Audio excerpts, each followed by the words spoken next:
애미야, 아직 상 차리려면 멀었냐? 너 시아주버니가 결혼할 여자라고. 너 형님 될 사람을 데리고 왔는데 아직도 준비하지 못하고 뭐 하는 거니? 네, 어머니. 죄송해요. 빨리 할게요. 아휴, 맨날 속 터져 못 살겠네. 가진 것도 없는 고아를 데려다가 가족으로 받아주고 먹이고 입혀줬으면 그만한 노릇은 해야 되는데 뭐 하나 제대로 하는 게 있어야지. 여보, 형이랑 형수님 배고프시겠다. 엄마 말대로 빨리빨리 좀 준비하라고. 처음부터 나 쪽팔리게 만들 거야? 형수님은 잘 나가는 회사 사장님이라는데 당신은 집에서 놀면서 이런 것도 하나 제대로 못하고. 정말 비교된다, 비교돼. 아휴, 밥만 축낼 줄 알지.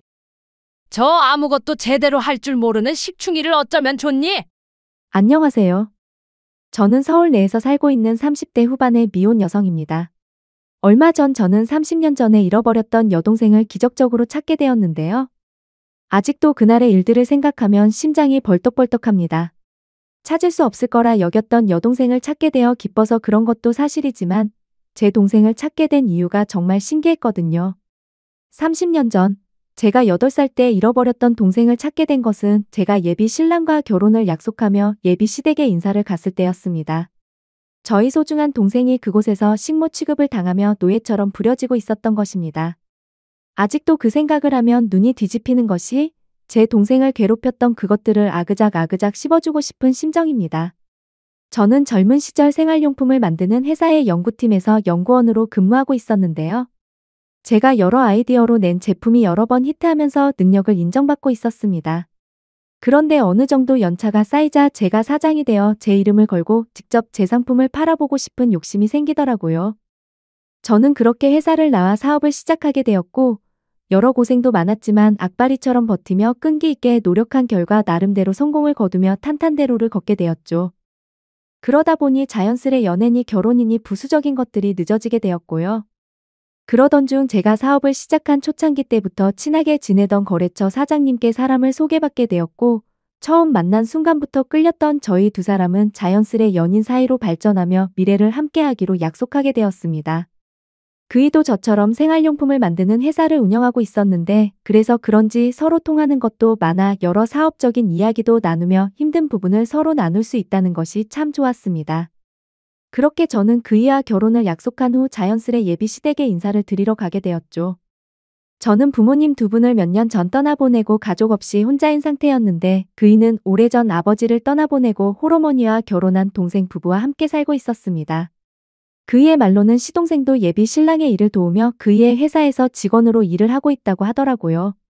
사실 전 시댁에 인사를 드리러 가기 전부터 기대하는 게 조금 있었습니다. 늘 저를 배려하고 살뜰히 챙겨주는 그이를 보면서 시댁 식구도 그이처럼 분명 좋은 사람들일 거라고 상상하고 있었거든요. 그런데 인사를 드리러 간 시댁의 이미지는 정말로 최악이었습니다. 저에겐 모두 친절한 시댁 식구들이었지만 예비 시동생과 결혼한 동서를 대하는 시댁 식구들의 모습이 매우 실망스러웠거든요. 애미야, 아직 상 차리려면 멀었냐? 너 시아주버니가 결혼할 여자라고. 너 형님 될 사람을 데리고 왔는데 아직도 준비하지 못하고 뭐 하는 거니? 네, 어머니. 죄송해요. 빨리 할게요. 아휴, 맨날 속 터져 못 살겠네. 가진 것도 없는 고아를 데려다가 가족으로 받아주고 먹이고 입혀줬으면 그만한 노릇은 해야 되는데 뭐 하나 제대로 하는 게 있어야지. 여보, 형이랑 형수님 배고프시겠다. 엄마 말대로 빨리빨리 좀 준비하라고. 처음부터 나 쪽팔리게 만들 거야? 형수님은 잘 나가는 회사 사장님이라는데 당신은 집에서 놀면서 이런 것도 하나 제대로 못하고. 정말 비교된다, 비교돼. 아휴, 밥만 축낼 줄 알지. 저 아무것도 제대로 할 줄 모르는 식충이를 어쩌면 좋니? 동서를 막대하는 시댁 식구들의 행동은 이해가 되지 않았습니다. 그런데 그런 행위가 밥 먹는 식사 시간에도 계속되었습니다. 동서가 밥을 먹지 않고 시댁 식구들의 수발을 들며 중간중간 설거지며 청소며 집안일을 계속하고 있는 것이었어요. 옛날 어른들의 말씀처럼 꼭 남의 집 식모살이 하는 사람처럼요. 예비 시댁을 나온 저는 아무리 그래도 동서를 함부로 대하는 시댁 식구의 모습은 정말 아닌 것 같아 차로 저를 바래다주는 그 일을 향해 몇 마디 해주었습니다. 게다가 동서가 고아란 소리에 더욱 마음이 끌렸거든요. 30년 전 잃어버렸던 여동생이 떠올랐던 것입니다. 저희 부모님은 돌아가실 때까지 잃어버린 여동생을 걱정하며 그리워하셨습니다. 저 또한 단 한 번도 동생을 잊은 적이 없었고요. 걸음마를 시작할 때부터 저희 뒷공무니를 쫓아다니며 언제나 저를 따르던 사랑스럽고 예쁜 여동생이었으니까요. 그래서인지 자세히 사정은 알 수 없지만 제 동생과 비슷한 또래의 예비 동서가 시댁에 당하는 모습을 보니 꼭 제 동생이 당하는 것처럼 남일 같지 않게 느껴졌습니다. 제 동생이 컸으면 딱 동서 정도 되는 아이였거든요. 아무리 시꾸라지만 동서한테 너무 심한 거 아니야? 가만히 보니 동서 챙겨주는 사람 한 명도 없고 계속 일만 하고 자기라도 서방님한테 말해서 동서 좀 잘 챙겨주라고 이야기해. 그렇게 신경 쓰지 않아도 돼. 자기한테 일부러 말 안 한 것도 있는데 재수 씨가 남들보다 좀 모자라거든. 그래서 알아듣게 하려면 가족들이 세게 나가는 수밖에 없어. 재수 씨가 얼마나 멍청한지 말썽 일으킨 적이 한두 번도 아니고 우리도 재수 씨가 그럴 때마다 뒷수습하느라 얼마나 골치 아팠는데. 그리고 오갈 곳 없는 고아를 가족으로 받아줬으면 솔직히 우리 집에 그 정도 봉사는 해야 하는 거 아니야? 그래도 가족인데 내가 볼 땐 그렇게 함부로 대하는 건 아닌 것 같아. 그리고 내가 볼 땐 동서 모자라 보이지 않았거든? 그런 사람이 어떻게 집안 살림이며 청소며 그렇게 야무지게 할 수 있겠어? 게다가 남들보다 부족하면 차근차근 가르쳐줄 생각을 해야지. 그런 식으로 대하는 건 아니라고 봐. 예비 동서에 대해 이야기하는 예비 신랑의 태도는 참으로 실망스러운 것이었습니다. 그래서 그 사람과의 결혼도 진심으로 고민하게 되더라고요. 제 앞에서 좋은 모습만 보였던 사람이지만 예비 동서에 대해 말하는 그의 모습에 그것이 전부가 아닐 거란 생각이 든 것이죠. 사람을 함부로 대하는 사람의 인격이 결코 좋을 리가 없었으니까요. 지금이야 예비 신랑이 잘해준다지만 그런 사람이라면 제가 힘없고 가진 게 없어지면 언제든지 배신할 수 있는 사람처럼 보였습니다. 과연 그때도 그의 마음이 변치 않을 수 있을지 의심이 들더라고요. 그래서 전 좀 더 예비 신랑을 지켜보기로 마음먹었습니다. 물론 예비 시댁도 마찬가지고요. 얼마 후 저는 예비 시모의 초대를 받게 되었고 다시 시댁에 가게 되었습니다. 여전히 예비 동서는 혼자 주방에서 일하며 저를 맞이하기 위해 분주하게 움직이고 있었습니다. 예비 시모와 시동생은 그런 동서를 도와주기는커녕 동서를 종부리듯 하며 떡하니 쉬고 있었고요. 그래서 저라도 예비 동서를 도와주기 위해 팔을 걷고 직접 나섰습니다. 그럴 필요 없다면서 예비 시모며 신랑이며 시동생까지 나섰지만 제가 하고 싶어 하는 것이니 말리지 말아달라고 했죠. 그렇게 예비 동서 옆에서 식사를 준비하며 도와주고 있는데 그날은 동서의 목에 저번에 볼 수 없었던 목걸이가 걸려있는 것이 보였습니다. 그리고 동서의 목걸이를 확인하는 순간 저는 숨이 멎는 줄 알았습니다. 오래전 보았던 것이긴 하지만 동서가 목에 걸고 있던 목걸이는 저도 잘 알고 있는 아주 익숙한 것이었습니다. 30년 전 잃어버렸던 제 어린 여동생이 차고 있던 목걸이와 똑같은 것이었습니다. 여동생을 유독 예뻐했던 외할머니가 금은방에 직접 주문해 선물해 주었던 금목걸이였죠. 저는 떨리는 음성으로 예비 동서를 향해 조심스레 입을 열었습니다. 이미 저번에 왔을 때 예비 동서에게 말을 놓기로 해서 편하게 물을 수 있었죠. 동서, 미안한데 그 목걸이 어디서 난 거야? 아, 목걸이요. 혹시 형님 이 목걸이가 마음에 드신 거예요? 제가 고아인 건 형님도 잘 아시죠? 어렸을 때 가족을 잃어버려서 잘 기억은 안 나는데 이건 제가 보육원에 들어가기 전부터 차고 있었던 것 같아요. 길을 잃어버린 저를 경찰관 아저씨가 발견했을 때부터 이 목걸이를 차고 있었다고 보육원 원장님이 말씀해 주셨거든요. 그래서 혹시 길에서 우연이라도 제 가족들을 마주치게 되면 이 목걸이를 보고 저를 알아보지 않을까 해서 계속 차고 다녔던 거예요. 저번에 형님이 저희 집에 왔을 때는 제가 씻고서 깜빡하고 목걸이를 차고 있지 않아서 보지 못하셨을 거예요. 그렇구나. 동서, 혹시 뭐 어릴 적 기억나는 건 없어? 가족을 찾을 수 있는 특정할 만한 그런 것들 말이야. 저도 가족을 찾고 싶어서 생각해봤는데 평범해서 딱히 특정할 만한 게 없더라고요. 그냥 제가 어릴 적부터 붕어빵을 좋아했는데 언니가 그걸 알고 겨울만 되면 용돈을 모아 저를 데리고 동네 붕어빵 장수한테 가서 붕어빵을 사줬던 기억이 나요. 이상하게 아직도 그 기억만은 또렷하게 기억이 나더라고요. 저희 언니 얼굴은 잘 기억은 안 나지만요. 그래? 그러면 혹시 동서 이름이나 가족들 이름은 기억나는 거 없어? 엄마 아빠가 있었던 것 같긴 한데 부모님 이름이나 제 이름은 기억이 안 나 잘 모르겠고 저희 언니 이름만 기억하고 있어요. 동서가 기억하고 있는 언니 이름이 뭔데? 소연이요. 형님 이름이랑 똑같은 소연이었어요. 그래서 처음 형님 이름 듣고 얼마나 깜짝 놀랐는지 몰라요. 정말 신기하죠? 동서의 말을 듣고 저는 그만 그 자리에 주저앉을 뻔했습니다. 아무리 생각해도 그녀는 제 동생이 확실해 보였으니까요. 어릴 적부터 동생은 저를 잘 따랐었는데 그런 동생이 예뻐서 겨울마다 부모님이 주신 용돈을 모아 동생에게 붕어빵을 사줬었거든요. 그런데 동생도 그걸 잊지 않고 기억하고 있었던 것입니다. 순간 잃어버린 동생을 찾겠다며 백방으로 뛰어다니며 갖은 애를 쓰셨던 돌아가신 부모님의 얼굴이 떠올랐습니다. 동생을 찾기 위해 별의별 수를 다 썼으며 나중엔 경찰청 실종자 가족 지원센터에 유전자 등록까지 했었는데 그런 동생을 예기치 못한 곳에서 너무도 쉽게 찾게 된 것입니다. 하지만 좀 더 모든 것이 확실해질 때까지 지켜보기로 했습니다. 섣부르게 행동했다간 만약 동서가 저희 동생이 아닐 경우 또다시 상처를 줄 수 있는 일이었으니까요. 일단 저는 떨리는 마음을 진정시키기로 했죠. 그런 와중에 동서를 향한 예비 시모의 괴롭힘은 계속되었고 예비 시모가 저희 동생일지도 모르는 사람을 괴롭힌다고 생각하자 욱하는 마음이 들더라고요. 그리고 그날 저는 저희 억장이 무너지는 광경을 우연히 목격하게 되었습니다. 예비 동서를 도와 음식을 준비하던 중 간장이 떨어진 사실을 알고 바쁜 예비 동서를 대신해 제가 밖으로 나가 간장을 사오던 참이었습니다. 그런데 예비 시댁에 들어선 순간 믿지 못할 광경이 눈앞에 펼쳐진 것입니다.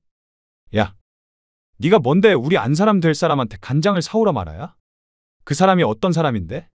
잘 나가는 회사 사장님이라고. 능력 없어서 우리 집에 빌부터 사는 너랑은 다른 사람이라고. 네가 정신이 있니 없니? 만약 저래서 기분 나쁘다고 새아가가 우리 민석이랑 결혼 안 하겠다고 하면 네가 책임질 거야? 아무리 부모 없이 자라서 못 배워도 그렇지. 왜 이렇게 늘 모자란 짓거리만 하는 건지. 너 정말 지능에 문제 있는 거 아니니? 병원 가서 검사 좀 해봐라. 당신 또 문제 일으킨 거야? 제발 정신 좀 차려. 언제까지 이렇게 집안에 분란만 일으킬 건데. 아, 이젠 정말 지친다 지쳐.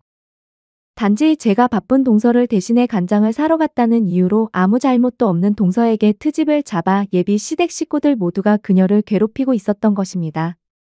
게다가 제 앞에서는 그렇게 다정하게 굴던 예비 신랑까지 동서를 인간 이하 취급하며 막대하고 있었습니다.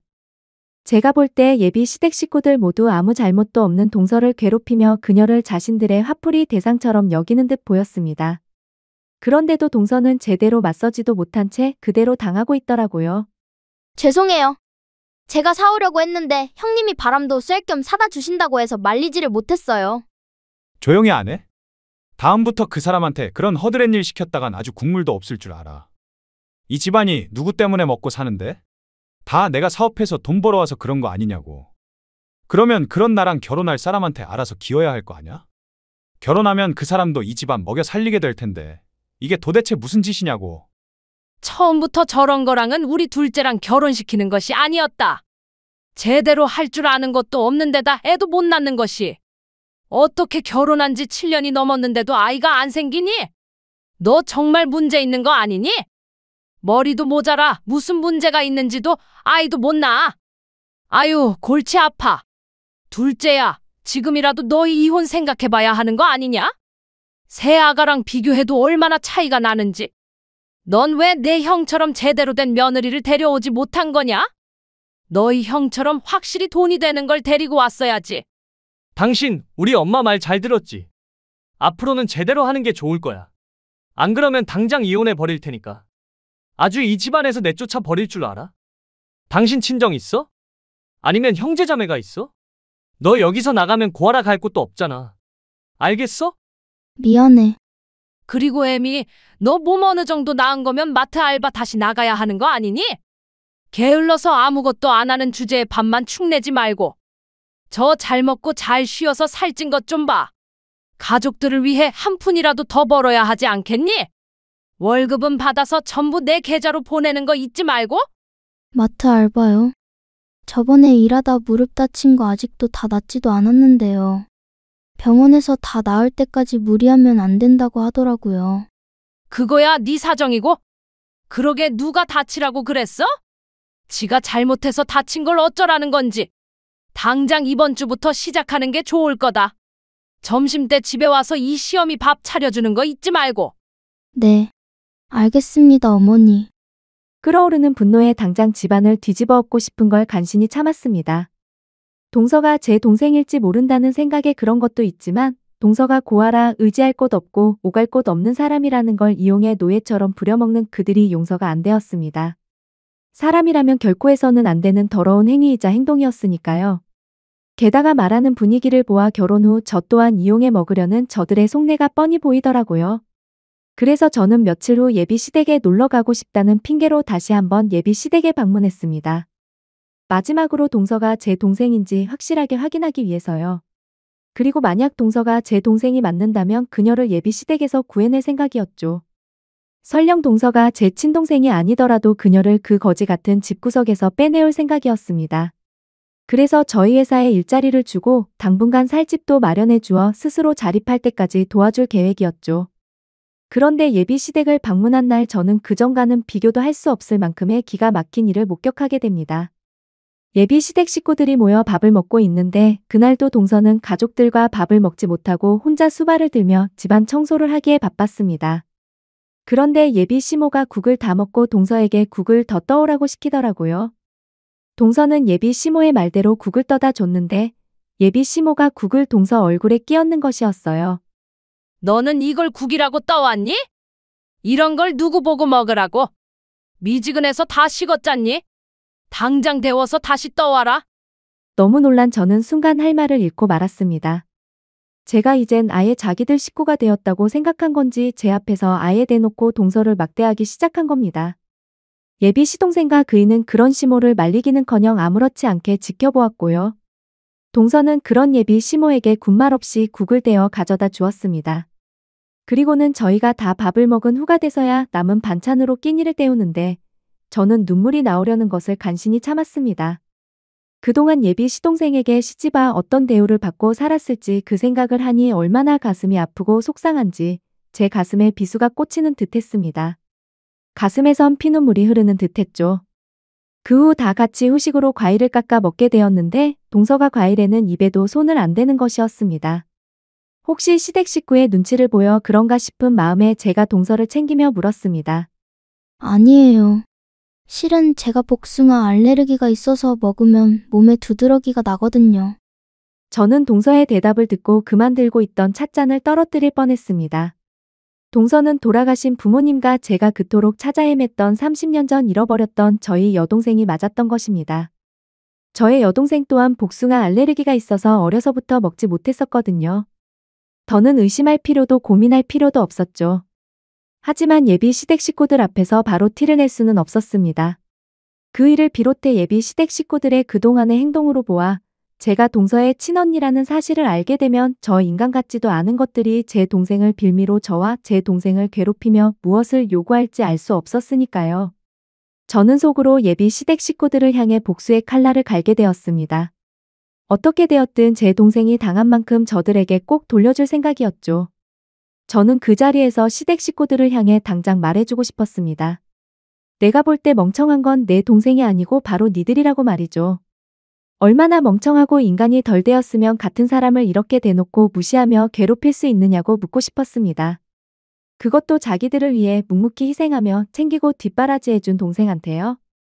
제가 볼 때 예비 시댁 식구들이야말로 제 여동생이 없으면 저들 주둥이에 들어가는 밥 한 톨 하나, 입은 옷 하나 제대로 챙기지 못하는 덜 떨어진 인간들처럼 보였으니까요. 저는 그날 예비 시댁을 나오며 몰래 동생에게 전화번호를 물었습니다.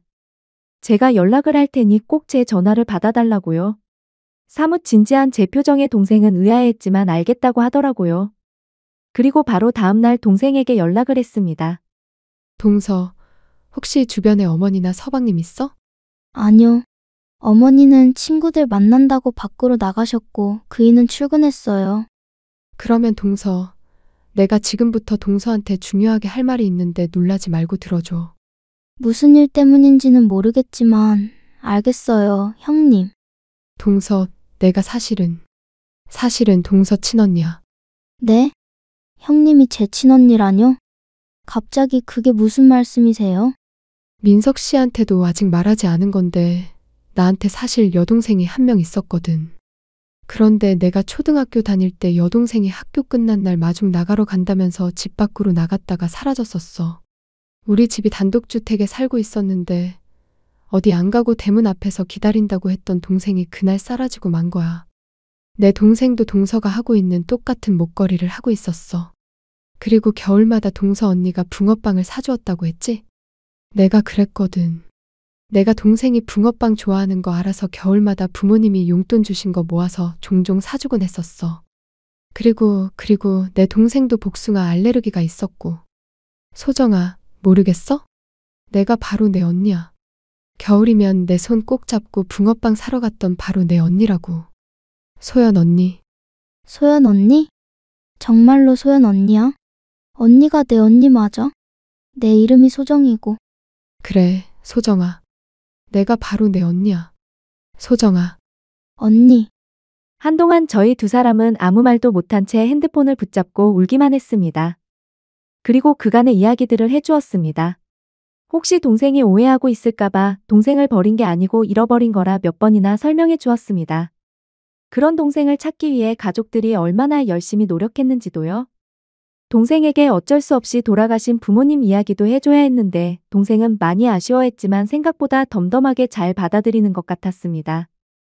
지금이라도 자기가 누구인지 또 부모님이 누구인지 알게 되고 언니인 저를 찾았다는 사실에 감사하게 생각하는 듯했었습니다. 그리고 저희는 서로 떨어져 사는 동안 어떻게 살아왔던 것인지 그간 풀지 못했던 이야기도 나누었습니다. 그 후 동생이 알바로 나가게 된 마트에서 쉬는 날 밖에서 따로 만날 약속을 잡았습니다. 제가 동생의 친언니라는 것과 이 모든 사실을 예비 시댁 식구들에게 비밀로 하라고 신신당부하면서요. 그리고 마침내 저희 집에서 동생과 만날 수 있었습니다. 단둘이 편하게 이야기할 곳은 저희 집밖에 없는 데다가 동생이 혹시 찾아올까 싶어서 저희 가족은 이사를 하지 않고 동생과 살던 집에서 쭉 살고 있었거든요. 비록 지금은 부모님이 안 계시지만 동생이 살던 집이 어떤 곳인지 직접 보여주고 싶었습니다. 동생을 잃어버리고 변하지 않고 그대로인 여동생의 방까지도요. 살아있을 거라 믿고 있었지만 다 큰 동생이 찾아와 부모님이 지내던 안방이며 자기 방이며 이것저것을 둘러보는데 정말 감회가 새롭더라고요. 언니가 우리 소정이를 너무 늦게 찾았지? 정말 미안해. 아니야, 언니.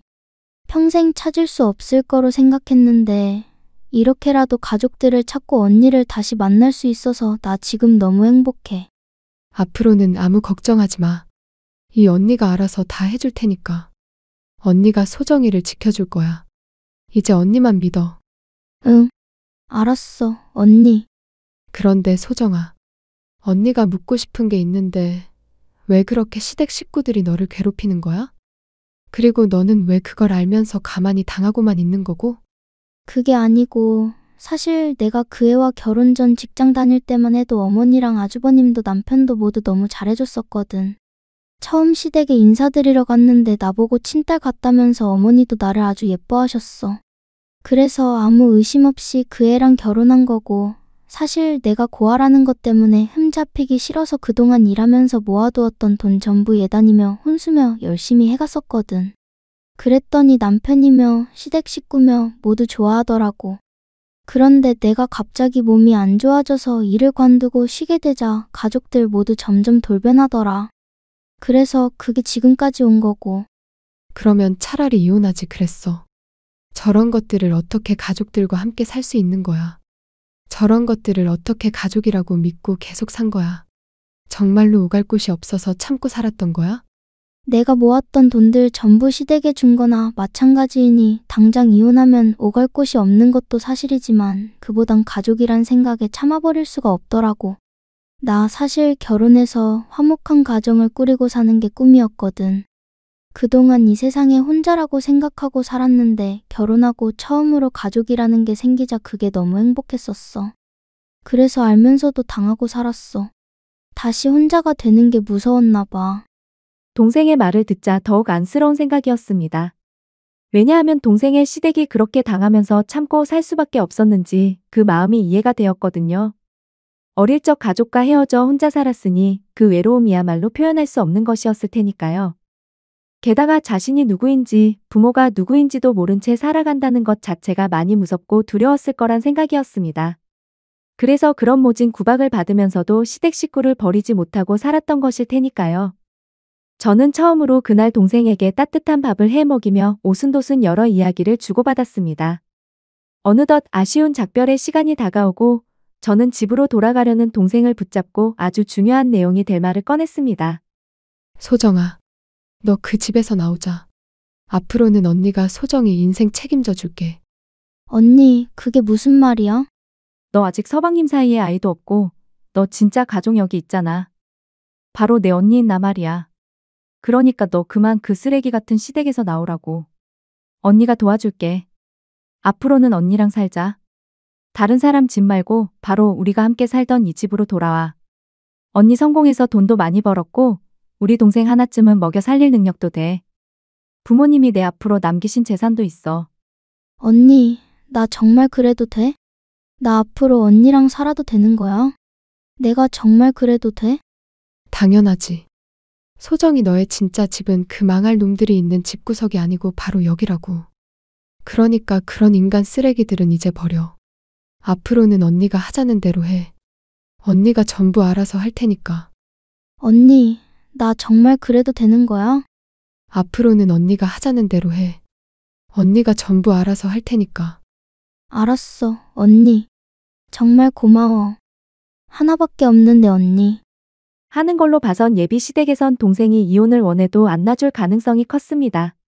어디를 가도 동생처럼 자기들을 위해 노예처럼 지내줄 사람은 찾기 힘들 테니까요. 그러니 동생이 이혼할 수 있도록 준비를 해야 했습니다. 그들이 어떻게 동생을 괴롭히는지 증거를 수집해야 했습니다. 그래서 동생에게 조금 힘들겠지만 증거를 모으는 잠시 동안 시댁에서 지내라고 이야기할 수밖에 없었습니다.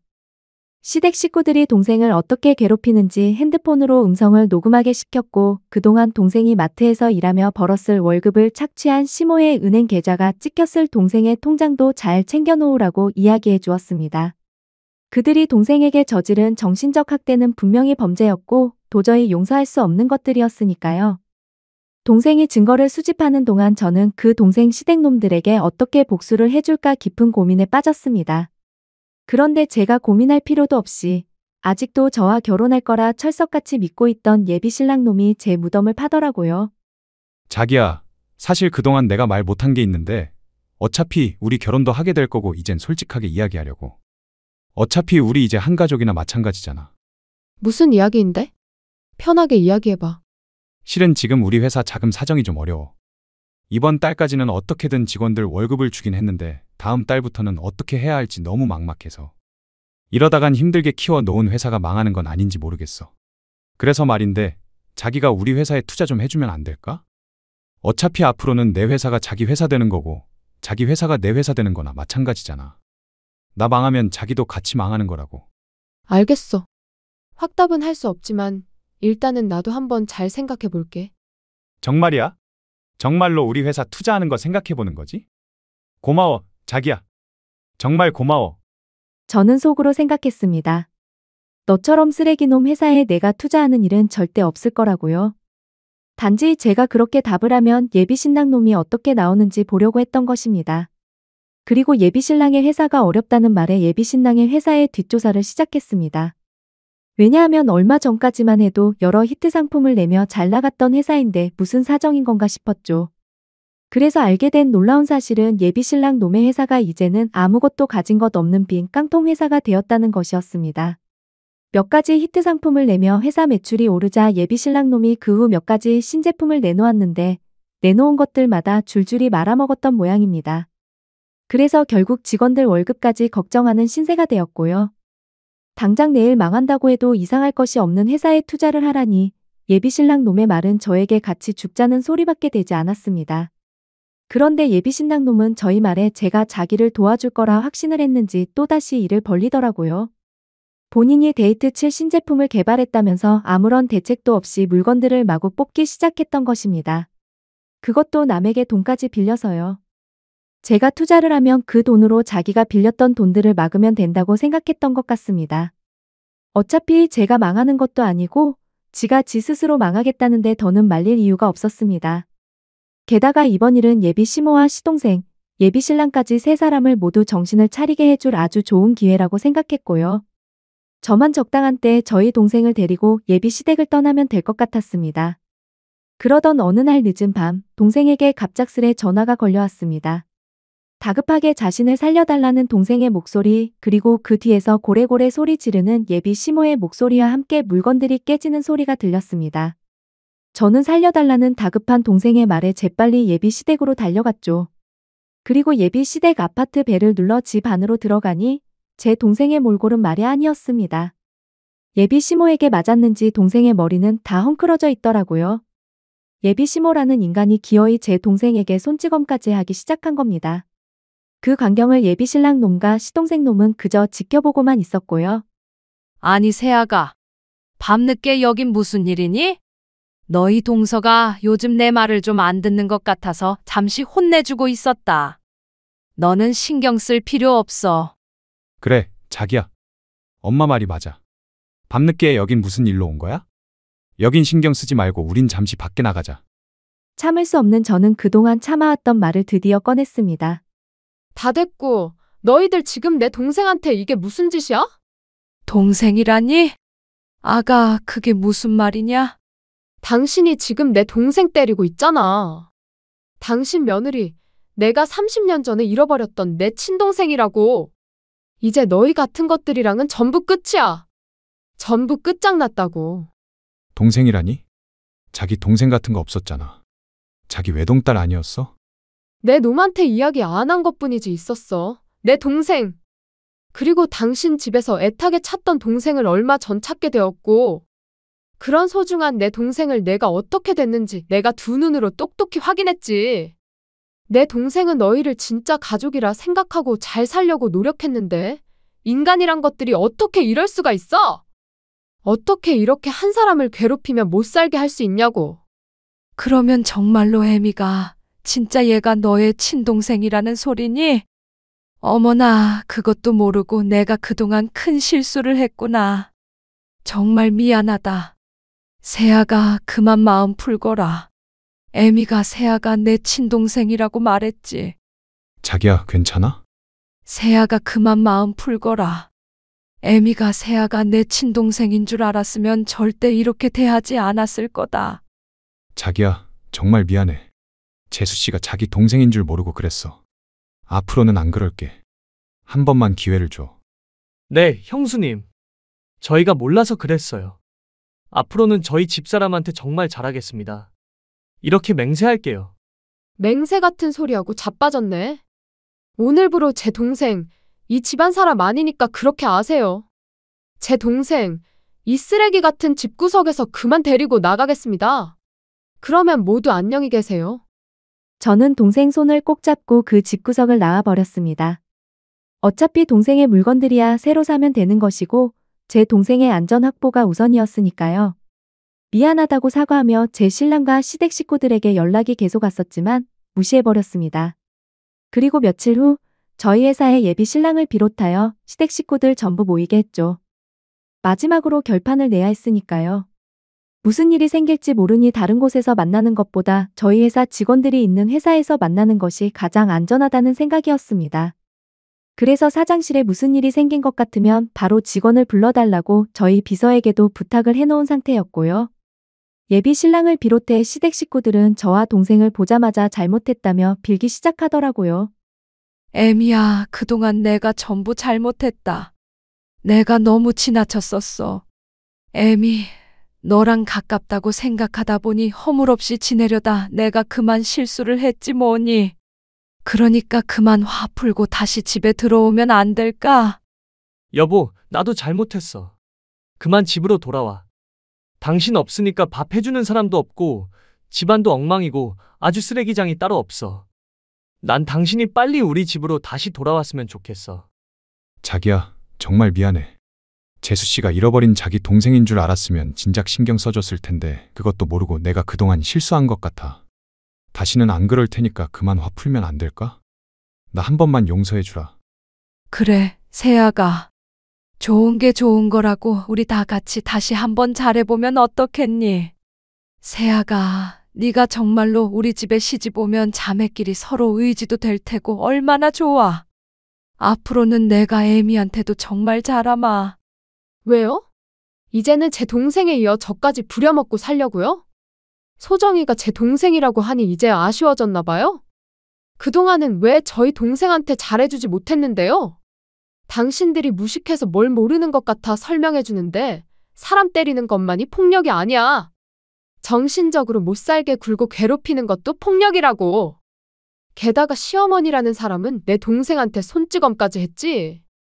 그러니까 이렇게 너희 두 사람 앞에 와서 잘못했다고 내가 용서를 빌지 않니? 자기야, 우리 가족들 모두 정말 미안해. 내가 대표해서 이렇게 사과할게. 우리 다시 잘 시작해보자. 응. 제발 자기야. 안 그래도 나도 다시 시작하려고 했어. 처음부터 제대로 다시. 그게 정말이야? 우리 정말 다시 시작하는 거야? 우리 가족들한테 다시 한번 기회 주는 거냐고. 자기야, 정말 고마워. 앞으로는 내가 정말 잘할게. 세아가 정말 고맙다. 형수님, 고맙습니다. 아니. 내 말을 잘 못 알아들었나 본데 거지 같은 당신들 빼고 앞으로 내 동생이랑 나랑 다시 잘 시작해보겠다는 이야기야. 그래서 하는 말인데 우리 결혼도 없었던 걸로 하자. 네 놈이 내 동생한테 행동하는 거 보니까 너 같은 놈이랑 결혼했다가는 아주 내 인생까지 망치게 생겼어. 그러니까 내가 당신 회사에 투자해줄 일은 영원히 없을 거란 소리지. 그리고 내 하나뿐인 동생은 당신 동생 놈이랑 이혼시킬 테니까 그렇게 알고. 안 돼, 자기야. 그럴 순 없어.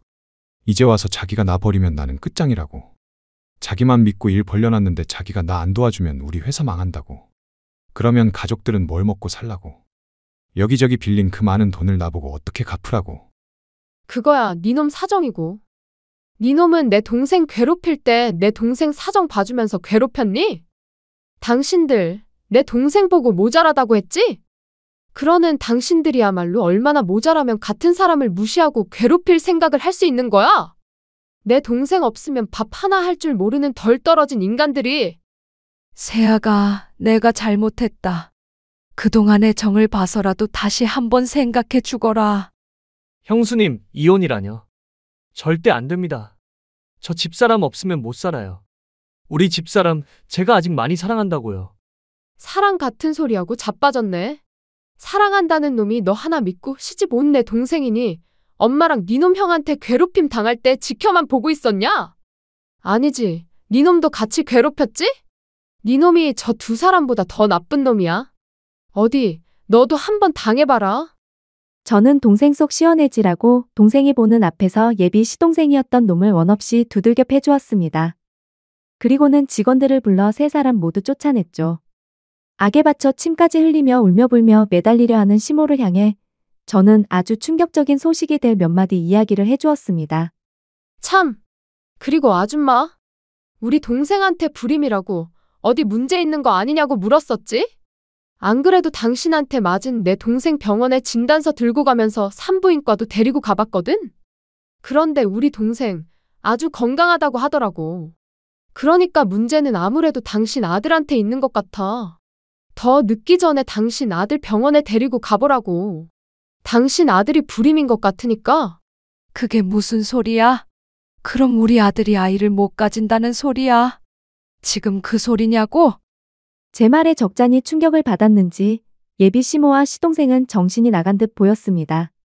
저야 아이를 못 가져도 부부끼리 행복하게 살면 상관없다고 생각하는 사람이지만 예비 시모와 시동생에게는 꽤나 절망적인 소리였나 봅니다. 그 와중에 예비 신랑이었던 놈은 저를 붙잡으려 애를 썼고요. 전부 소용없는 일이었지만요. 그 후 저는 동생과 예비 시동생 놈을 이혼시켰고 예비 시모와 시동생에게 제 동생을 괴롭힌 것에 대한 위자료까지 전부 받아냈습니다. 중간에 제가 자기 아들을 때렸다며 예비 시모가 저를 고소할 거라고 하기에 얼마든지 해보라고 했죠. 저도 당신이 내 동생 때린 거 고소할 거라고 맞받아치면서요. 동생은 제가 자기 남편을 때려준 것을 보니 그동안 억울했던 마음이 풀리면서 아주 속 시원했다고 하더라고요. 그리고 결국 예비 신랑의 회사는 망하게 되었습니다. 저를 이용해 무턱대고 일을 벌이려 하다가 스스로 망하게 된 것이죠. 들리는 소문에 의하면 예비 신랑 가족들 모두 거리에 나앉게 되었다고 하더라고요. 빚을 진 곳이 한두 곳이 아니었는지 빚쟁이들에게 시달리며 고생이 이만저만이 아니라고 합니다. 그리고 얼마 지나지 않아 예비 시동생이 저희 동생을 포기 못하고 다시 찾아온 적이 있었는데 저희 동생은 그런 예비 시동생을 향해 뺨을 한 대 날려줬다고 합니다. 저와 살며 진짜 가정이 어떤 건지 알게 되었고 그래서 더욱 시댁식구며 전 남편을 용서할 수 없게 되었다고 하네요. 모든 일을 해결하고 동생을 데리고 부모님 산소에 찾아갔습니다. 동생은 한동안 부모님 산소 앞에 앉아 서럽게 울더라고요. 저는 그런 동생을 다독이며 위로해 주었습니다. 그리고 얼마 전 동생 고집에 우리 두 사람은 유전자 검사를 하게 되었습니다. 저는 할 필요가 없다고 했지만 혹시 모르니 확실히 해둬야 한다고 동생이 말하더라고요. 그런데 역시 제 친동생이 맞더라고요. 그리고 현재 동생은 늦깎이 공부를 시작했습니다. 고아로 홀로 살아왔으니 형편 때문에 대학에 가고 싶어도 갈 수가 없었나 봅니다. 그래서 제가 얼마든지 지원해 줄 테니 다시 공부를 시작해 보라고 했죠. 동생은 사회복지사가 되어 자기처럼 부모 없이 자란 아이들에게 조금이라도 힘이 되어주고 싶다고 하더라고요. 돌아가신 부모님을 대신해 동생의 꿈을 열심히 응원해 주려 합니다. 그리고 저희 소식이 궁금해 하실 분들이 계실지 몰라 말씀드리자면 저도 아주 잘 지내는 중입니다. 부모님에게도 들어본 적 없는 잔소리를 동생에게 들으면서요. 사업을 하려면 건강을 잘 챙겨야 한다며 동생의 잔소리가 이만저만이 아니거든요. 그래도 부모님이 돌아가시고 지금만큼 행복했던 때는 없었던 것 같습니다. 동생을 찾아 이제는 하늘에서 마음 놓고 편히 쉬고 계실 부모님 생각에 마음이 놓이기도 하고요. 앞으로도 저희 두 자매 서로에게 의지하며 열심히 살아보려 합니다. 감사합니다.